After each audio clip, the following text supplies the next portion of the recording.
Alexander the Great's real name was Alexander III of Macedon. He was king of Macedon. He was called Alexander III because there were two Alexander kings of Macedon. Look at the pictures here of Alexander. You can see the importance that he had not only during his lifetime but afterwards. The beautiful sculpture of Alexander. The coin with his portrait on it, which was coins were minted with his portrait for 200 years after his death. And there were great works of art. Look at the mosaic Alexander on his horse going into battle. In order to understand Alexander the Great, we really have to look at the history of what was going on. His father was Philip II of Macedon. He was king of Macedon. If you look at the map here, in the left-hand side, upper side, you see Macedon. Philip was the king of Macedon, which was not all of Greece. Actually, it was a rival of Greece, and they fought over territory for a number of years until Philip was finally successful in conquering Greece and became the king of all of Macedon and Greece. But let's look at the territory. You have Macedon in the north, and you had Greece in the south in the yellow, and on the right you have modern Turkey, which was part of the Persian Empire. Now the Persians had successfully conquered all the territory from today, which was Iraq and Iran at that time, all the way out to Turkey, and they had captured Turkey and attempted for 250 years to conquer Macedon and Greece. Every 20 or 30, 40 years, they would make an attempt. If they lost, they would retreat to Turkey and then wait, regroup, get their power up, and then again go forward and try and attack again.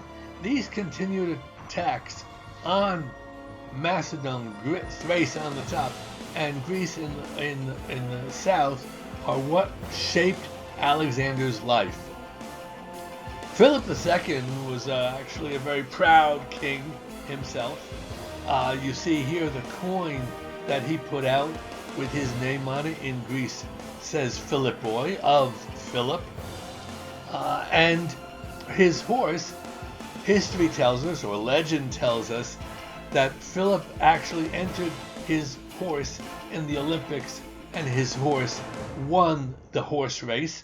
Of course, I don't know if the other people in the horse race were actually trying to win. You don't want to beat Philip the king in the race, but his horse did win the race, and so he featured his horse on his coins.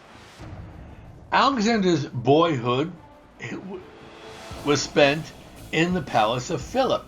Here you see the remains of the palace, Philip's palace, in the city of Pella. It was a very luxurious palace. Alexander grew up living a very luxurious life. The palace was so luxurious that even the pipes that brought the water to the different floors and brought the waste from the upper floors of the palace, the pipes which you see, actually original pipes that you see here, were hidden within the columns so that they wouldn't be showing. You can see how modern his palace was. Even the pipes of the water system were hidden in the columns. So when Alexander came to be 13 or 14 years old, Philip thought, we have to teach him everything that he needs to eventually take over the kingdom. And he wanted to bring in some kind of a tutor. And he said to his wife, well, who should we bring in as the tutor? And he said, what about my cousin, that guy Aristotle down in Athens? I hear he's pretty smart. And indeed, Philip brought Aristotle up north to Pella to teach Alexander and the other young boys who were living in the palace, the sons of different palace officiaries. What Aristotle taught Alexander was philosophy, talking about the importance of truth, justice, the duties of a leader, what a leader must do for his people. Taught him that all men are brothers. We don't have us and them, that the Persians were their enemy. Taught them that eventually we are all together as one world nation. He learned about the equality of women in society and how women should be treated. All these things Alexander learned from Aristotle. On the other hand, his father taught him military strategy, and it was that military strategy that he learned from his father Philip II, which brought him the successes to take over the world. The picture here shows the actual spot where Aristotle set up the school for the boys from the palace, and those rocks that you see were where the children sat when listening to Aristotle teach them about philosophy. When Philip died, Alexander was only 19 years old, and he became the king of Macedonia and Greece, which had been conquered by them.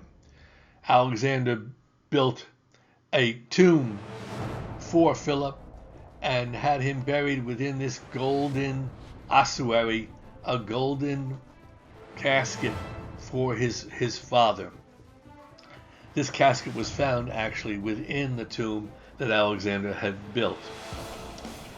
But what happened was that what Alexander learned from Aristotle on one side was from his father on the other, was Alexander wanted to change the world and stop all the wars. He went out to fight the war to end all wars. Let's take a look at his wars. So when he got to Egypt, he realized how valuable Egypt was as an asset. He conquered all of Egypt, and then he realized in order to get the support of the people, he had to honor the god of Egypt, that was Ammon. So he went all the way out west. So you see where the red line goes out to a triangle out on the left-hand side, and went into the temple of Ammon, who was the god of the Egyptians.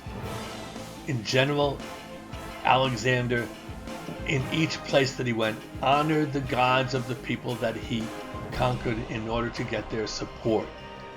And so after honoring the god of Ammon, he went back to Memphis and then led out back to Tyre, and then set out towards Persia to conquer all of Persia. And indeed, for the next 10 years, he continued out to cover all down to Babylon, up to Medina and Parthia, and around to Bactria, Pakistan, what is today Pakistan, and all the way out to India. This is what he did. Then he began returning back, and that's when he died. How did he die is still a mystery and still being talked about today. Alexander believed that the Persian people were brothers, not enemies, and that is the way he treated them. That's the way he treated the women in the areas. One of the things that he learned from Aristotle. But let's go over and look at the coins of Alexander. There are basically two types of coins of Alexander. The gold stater, which is about 18 millimeters in diameter, and the silver tetradrachm. Tetradrachm meaning 4 drachms. There were also single drachms. They were about half the diameter, but they were thick enough to be 1/4 of the weight of the tetradrachms. The gold stater had on it Athena, as you see on the left, in a classic Corinthian helmet. The Corinthian helmet shows on many coins throughout Greek history. That was the helmet that they wore in battle. On the reverse is Nike. Nike standing for victory. Nike is actually the Greek word for victory. Nike standing, holding the wreath. And on the right-hand side, you have in Greek, of Alexander. The gold coins of Alexander had sometimes the word Alexander on it, and sometimes the word Basileus Alexandri, which means of King Alexander. As we'll see on the bottom when we start looking at the tetradrachm on the bottom, which had Heracles. Heracles was the Greek form of the word Hercules, the famous god of the Greeks. And Hercules is shown here with his head in a lion's mouth. That was a sign of power and courage to have your head decorated with a lion's head headdress. On the reverse of the coin is Zeus seated on a throne and holding an eagle in one hand and a staff on the other. And the silver coins of Alexander also had either the word Alexander or Alexandroi of Alexander, or Basileus Alexandroi, which means of King Alexander, as in the gold coins. Most, about 95-98% of the coins that Alexander minted and were minted after his death are these two types of coins. Think of the quantities of these coins that were minted.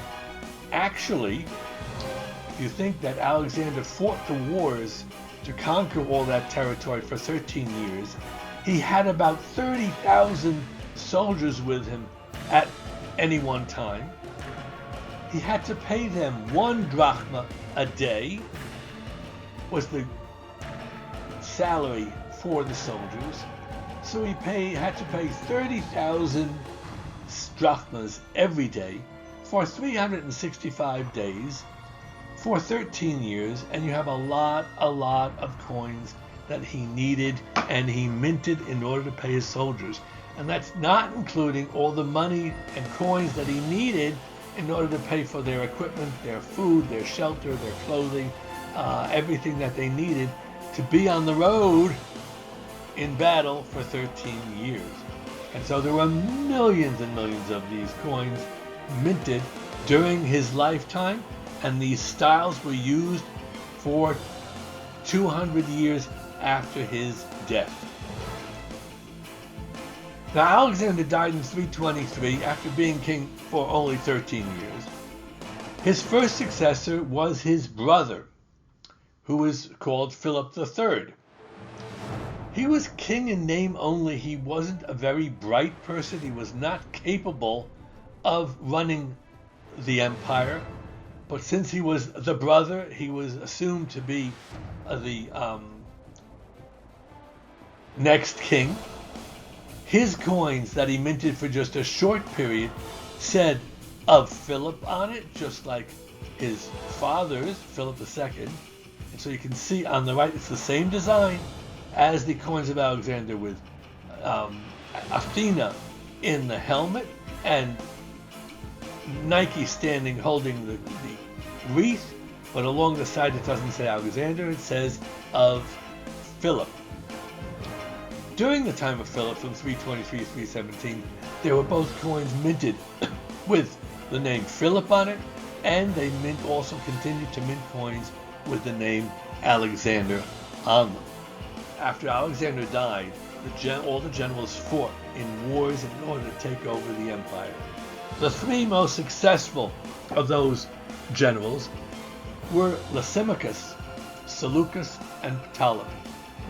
Lysimachus took over the north of the empire, which included all of Greece, Macedon, Thrace, and Turkey, if you remember. Seleucus took the center of the empire, which included what we call the Levant today: Syria, Lebanon, Israel, the Jordan, and the territory all the way out to India, which included Persia and Babylon. And Ptolemy took over Egypt. Lysimachus was the first time on his coins that he actually put a portrait of a king. He put not his own portrait, he put portraits of Alexander. For two reasons. He valued the memory of Alexander, but he also valued the importance of his coins being accepted, and having Alexander's portrait on it was one way to get support of the people. And you also see a horn around the ear of Alexander. Now that is called the horn of Ammon. That is how the god of Egypt that we mentioned before, Ammon, was portrayed. And so to deify Alexander, Lysimachus put the horn of Ammon on it, showing that Alexander is now not only just not a dead king, but a new god. On the reverse is Athena in the helmet. There's a little helmet there. And the coins did not have Alexander's name, but had the name of Lysimachus. And it says on it, Basileus Lysimachoi, meaning of King Lysimachus. And these coins were minted not only during the time of Lysimachus, but for another 200 years afterwards. So we have two types of coins that are continued to be minted from the time of Alexander for the next 200 years. The coins with the design of Alexander, we're going to call them the Alexander type coins, with Athena and Nike on them. And also during that time, kings continued to use the design of Lysimachus with the name of Lysimachus on the coin, but the portrait of Alexander. Seleucus in the center and east put his own name on the coins and used the Alexander type coins, the coins that were minted by Alexander during his lifetime, with Athena in the helmet and Nike. And Ptolemy's first coins also used that design. Later on, Ptolemy began putting his own portrait on the coins, and Ptolemy I portrait shows up on the Ptolemy dynasty for the next 200 years, from Ptolemy I down to Ptolemy XII. Ptolemy XII was the father of Cleopatra. So here we just go over the map again. During all this time after the period of Alexander, the coins of Alexander, Lysimachus, and Seleucus are used in this entire territory for the next 200 years. Here's some pictures of the coins of Ptolemy. You won't see them very much. Ptolemy the First was minted in gold. Ptolemy II was the important Ptolemy king that translated the Bible into Greece. That is the first translation of the Bible into Greek, the same translation that has come down for the next 2,200 years. The Ptolemies ruled, as I said, up to the time of Cleopatra, who was actually the seventh Ptolemaic queen with the name Cleopatra. She was Cleopatra VII, and the coin on the left is Mark Antony on the obverse and Cleopatra on the reverse. She was actually the last of the Ptolemies. We mentioned that the Lysimachus minted coins at first with using the design of Alexander, but then put Alexander's portrait on it. And here you have some of the different types of Lysimachus coins minted with the portrait of Alexander, always with the horn of Ammon on it. You can see the horn very clearly on the coin on the right. But here you have from 200 to 175 in Byzantium. You have a gold stater from the city of Istros, which was on the Black Sea, from 180 to 150. And you see from the time of 100 BC, already 223 years after the death of Alexander, all with the portrait of Alexander on them.